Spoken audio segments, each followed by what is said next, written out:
저는 12월 3일 밤 11시를 기해 비상계엄을 선포했습니다.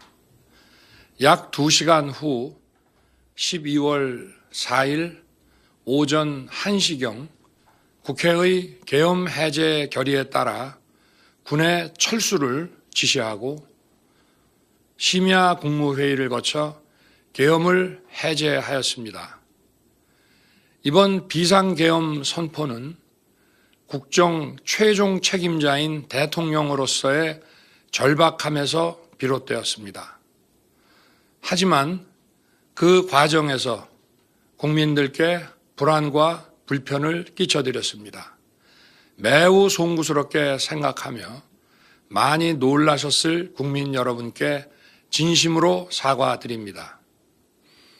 저는 이번 계엄 선포와 관련하여 법적, 정치적 책임 문제를 회피하지 않겠습니다.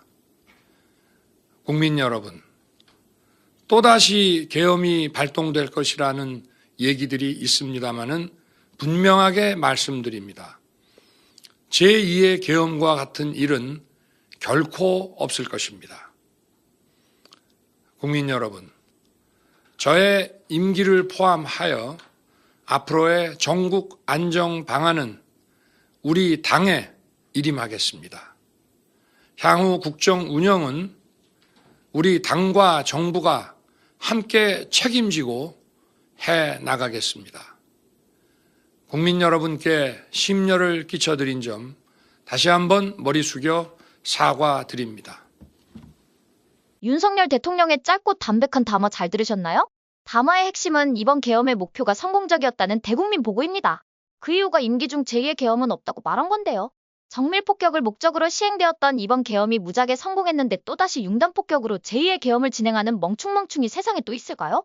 이건 마치 미국이 이란 혁명 수비대 사령관을 쪽집게 타격에 성공하고 또다시 그 지역을 융단 폭격하는 것과 똑같습니다. 그리고 오늘 5시인가요? 더불어공산당이 2시간 땡겨 탄핵을 표결한다면서요? 제가 예언 하나 할까요? 표결때 200석이 넘으면 탄핵이 통과되잖아요? 그런데 현재 눈에 보이는 구도는 192표 대 108표 아닌가요? 그럼 이대로만 간다면 탄핵은 불발입니다. 그런데 여기 한동훈 찌끄러기들이 지난 계엄 해제 때 18명이 있었거든요. 그럼 210표 대 90표로 이번 탄핵은 통과된다는 예측이거든요. 그런데 말입니다. 여기 반전이 있습니다. 전 이번 표결은 아마 탄핵 찬성이 180석 내외가 될 거라고 예언합니다. 제가 늘 말씀드렸잖아요.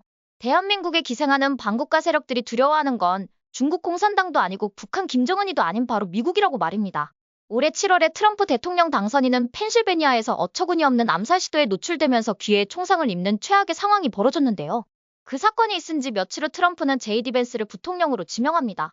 지명된 부통령 벤스가 누굽니까? 페이팔에 막강한 영향력 아래 있는 사람입니다. 그리고는 페이팔 연대의 창시자 중 한 명인 테슬라의 괴짜 일론 머스크가 트럼프를 지지합니다. 일론 머스크가 트럼프를 지지하면서 천문학적인 돈을 마치 어릴 적 번데기 사먹는 데 쓰는 돈처럼 선거를 위해 지출합니다. 그리고 다음 달 어떤 일이 있었나요? 트럼프의 아들이 한국을 방한합니다. 사건은 말이죠.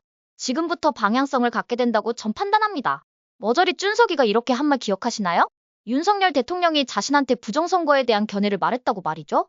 그런데 워낙 선관위라는 비정상적인 조직의 파워가 막강하기 때문에 이거 함부로 건드렸다간 오히려 역공을 당해 부정선거에 붙자도 2번 다신 입에도 오르내리지 못할 처지가 되거든요. 그리고 과거 국정원이 선관위 아주 조금 포렌식했다가 이거 해킹에 무지하게 취약하다고 언론 보도 나왔잖아요. 그런데 핵심은 부정선거 단서를 그 당시에도 포착했음이 드러나고 있는데요. 당시 대통령은 작전 노출을 막기 위해 어쩌면 오히려 국정원장을 교체해버리는 희한한 방법을 선택합니다. 그래서 저도 이때 이거 뭐지 했거든요. 그런데 윤석열 대통령은 빅피처가 있던 겁니다. 게다가 운빨도 무지하게 좋아요. 지난 7월에 사건 뒤로 보통 사람이라면 트럼프처럼 궁지에 몰리면 지금 반국가 세력들처럼 악수를 두거든요. 그런데 트럼프는 오히려 승리를 위한 돌파구를 마련합니다. 이걸 윤석열 대통령은 간파한 걸로 전 판단합니다.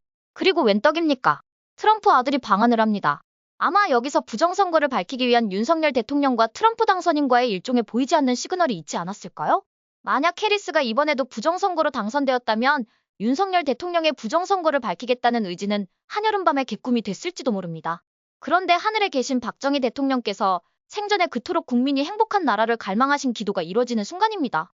하늘이 이렇게 명령합니다. 성열아, 네가 한번 해봐. 이렇게 말입니다. 그리고 윤석열 대통령은 반국가 세력들이 골마 터지주 기다렸습니다. 웬걸요? 김동연이가 말도 안 되는 이유로 이재명을 무죄를 때립니다. 그래서 저는 이때부터 이거 뭔가 날 것 같단 동물적인 감각이 발동해서 영상을 자제했거든요. 왜냐면 날 것 같은데 어떤 방향인지 모르기 때문입니다. 잘못했다간 헛다리 짚을 수도 있잖아요. 그리고 드디어 골마 터진 상처에 윤석열 대통령은 단타계엄이란 역사상 없었던 희한한 메스를 댔습니다. 마치 미국의 정밀 폭격처럼 말입니다. 그리고 작전은 무지하게 성공적이었습니다. 처음엔 뭔지도 모르고 잘못된 정보를 바탕으로 국회에 개떼처럼 모여선 지들이 기선을 제압했다고 우스대다가 사건의 전말이 지들이 알던 게 아니라 부정선거 수사라는 게 드러나니까 그제서야 반국가 세력들은 아뜨거 하면서 부랴부랴 북한하고 러시아와 적대적이라면서 윤석열 대통령을 탄핵합니다. 이거 돌진한 애기가 봐도 무지하게 간첩스럽지 않나요? 유명한 이런 말이 있잖아요. 내 무덤에 침을 뱉어라. 이건 침을 뱉는 게 아니라 날 여쪽으로 잡아가시라고 대놓고 뻘짓하는 거 아닌가요? 그리곤 이재명은 재판에도 지멋대로 결석합니다. 이걸 보면 잔머리는 겁나게 빠른 것 같은데 근본적으로 머리통은 무지하게 빠가인 듯합니다. 여기에 띨띨이 조국은 대법원에서 판결을 연기해달라고 꼴값을 떱니다. 아무튼 이게 반국가 세력들의 수준입니다. 그러니 제가 어제 영상에서 아마 윤석열 대통령은 이런 꼬라지를 커피 한 잔의 여유를 즐기면서 보고 있을 거라 말씀드렸습니다. 이걸 증명이라도 하듯이 오늘 담백한 담화를 통해 다시 한번 국민 앞에 작전은 성공했고 반국가 세력들은 이제 모조리 여적으로 처벌할 수 있을 거라고 발표한 거라 전 보거든요. 그러니 제2의 계엄을 말하는 사람들은 들떨어졌거나 아니면 개념이 없이 사는 분들이거나 국민을 불안케 해서 뭔가를 꾸며보려는 불순한 인간들 아닐까요? 아까도 말했듯이 정밀폭격으로 혁명수비대 사령관을 제거했는데 뭐하러 그 지역을 융단폭격합니까? 이제 반국가 세력 대청소를 위한 무지하게 큰 게 올 겁니다. 지금까지 말씀드렸던 이유가 이번 탄핵이 180표 수준의 가결로 쫑날 거란 예언의 근거입니다. 결국 미국을 두려워하는 인간들은 윤석열 대통령을 자기들 맘대로 탄핵의 심판을 할 수도 없단 얘기입니다. 무지하게 왜곡된 언론에서 마치 미국이 이번 계엄에 대해 부정적인 것처럼 보도하고 있는데요. 이런 방송들 사건이 정리되면 함께 정리될 겁니다.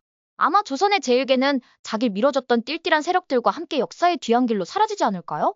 이걸 보면 승부사 기질의 윤석열 대통령은 무지하게 운빨도 좋은 것 같습니다. 어떠세요? 시청자 여러분도 저와 생각이 같으신가요? 그럼 좋아요하고 구독 한번 꾹 부탁드릴게요. 시청해주셔서 고맙습니다. 전 리포터 헬이었습니다.